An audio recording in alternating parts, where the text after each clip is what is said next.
This is SIFF TV.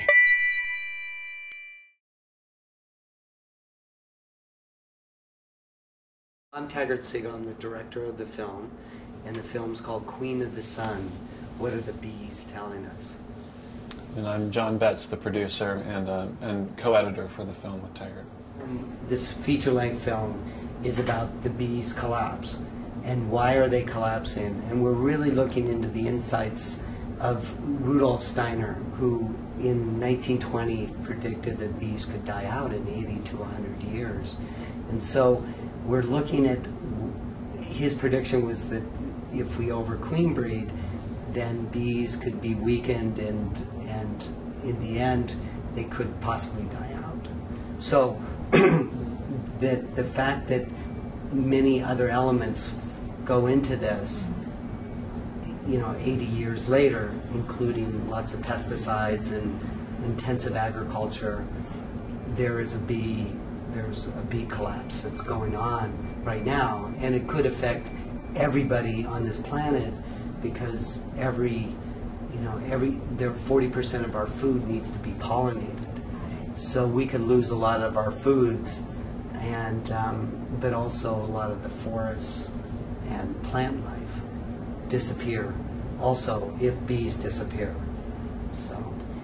And now, are we in a place where we can go and fix the situation? Like, you know, yeah.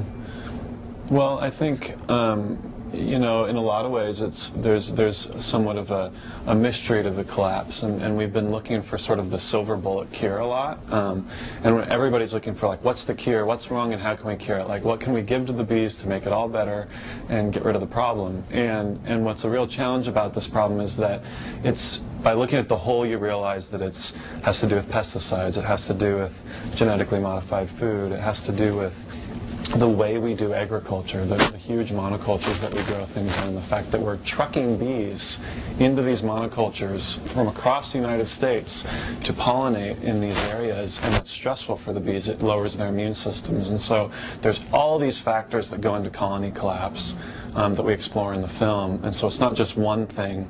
But there is a solution, and we do go into how do we combat all these different things, and what is the hope to get out of this, right? No, there is a hope. And how did you find out about it? How is it? Well, for me, it was when I heard about the quote from Albert Einstein that said, if bees disappear, then we have 4 years to live on the Earth. And I just had, my daughter was 3 years old when I read that, and I'd scared the living daylights out of me. I got chills on my legs right now. Yeah. And I was just like, okay, that's my next film, because my previous film was The Real Dirt on Farmer John, which is about agriculture and how to build a community of a community-supported agriculture way of farming.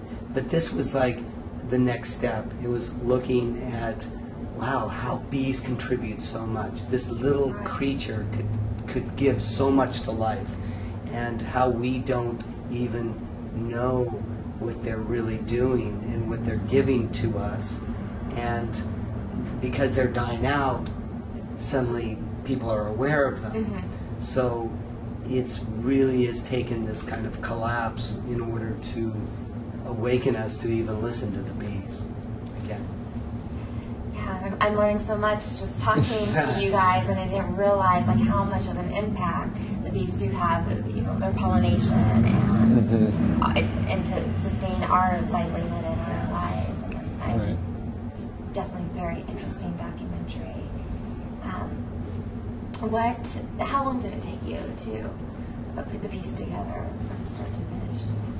Well, about 3 years, and 2 years of that was traveling around different parts of the world, filming different beekeepers and scientists, and really trying to figure out why this collapse is occurring, but also the message from these biodynamic beekeepers or organic beekeepers.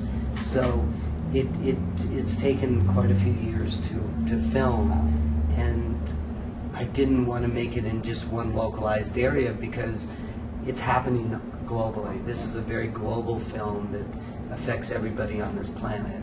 So I really, it's taken a long time, but when John came along and became the producer and the co-editor, it was a very, very big undertaking to take 150, 200 hours of footage and create a story out of this. Yeah, global films can be challenging to put together because we're not just following just one character in the film. We're trying to get a glimpse of what's happening around the world with the crisis, because it's not just in the United States, it's in Europe, it's all around. And so one of the really big challenges was, how do you weave a story together, and how do you make, how do you get all this information in a way that's not just like a textbook and not just like a lecture in a classroom, but it's really entertaining. And there's these just really interesting beekeepers and very colorful characters, and so we really wanted to bring the viewer in what it's like in a way to be a beekeeper, and the relationship that they have with their bees, which is a really unique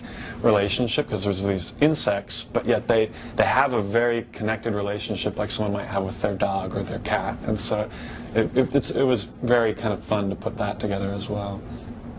Well, if you've seen the film, Yvon Bouchard tickles his bees with his mustache, and he has this special relationship with his bees. I mean, he doesn't wear any top, and he's just totally almost naked with his bees. I saw that. And Sarah Marpelli, who dances with 12,000 bees on her body, they are trying to have a relationship with bees, trying to listen to what the bees want. And I think that all the beekeepers we chose really have deep insights into bees. And we also went to commercial beekeepers where they truck their bees into these monocultures where there's 600,000 acres of almond fields to help pollinate the almonds. And these beekeepers have a different approach. They often do it for a very commercial purpose, but they also love their bees. As Michael Pollan said, nothing's more viscerally offensive than feeding the creators of honey corn syrup.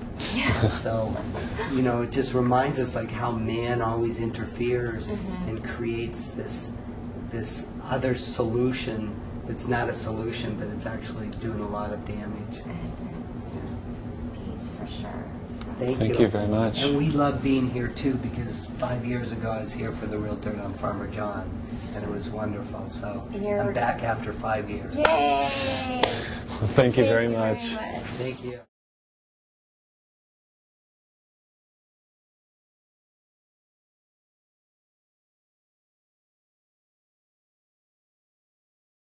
This is SIFF TV.